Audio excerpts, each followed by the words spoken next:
امام کسائی کا شمار 7 مشہور قراء میں ہوتا تھا اور یزیدی بھی معروف اور اچھے قراء میں سے تھے۔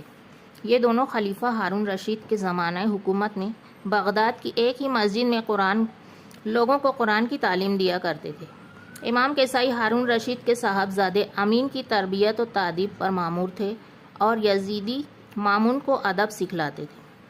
ایک مرتبہ امام کسائی اور یزیدی خلیفہ ہارون رشید کی خدمت میں حاضر تھے، اتنے میں نماز مغرب کا وقت آ گیا۔ لوگوں نے امام کسائی کو امامت کے لیے آگے بڑھایا۔ انہوں نے لوگوں کو نماز پڑھائی، لیکن سورہ الکافرون کی تلاوت میں اٹک جاتے تھے، چنانچہ غلط پڑھی یا تھوڑا بھول گئے۔ جب سلام پھیرا تو قاری یزیدی نے کہا، اہل کوفہ کے امام و قاری اور وہ بھی سورہ الکافرون بھول جائیں یا غلطی کریں۔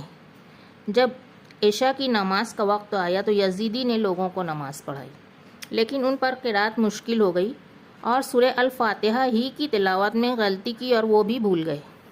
جب نماز سے سلام پھیرا تو امام کسائی نے ان سے فرمایا، اپنی زبان کی حفاظت کا اہتمام رکھو اور کوئی ایسی بات مت کہو کہ کہیں اس کی وجہ سے تم کسی آزمائش میں گرفتار نہ ہو جاؤ، کیونکہ آزمائش اکثر و بیشتر انسان کی گفتگو کے ہی باعث آتی ہے۔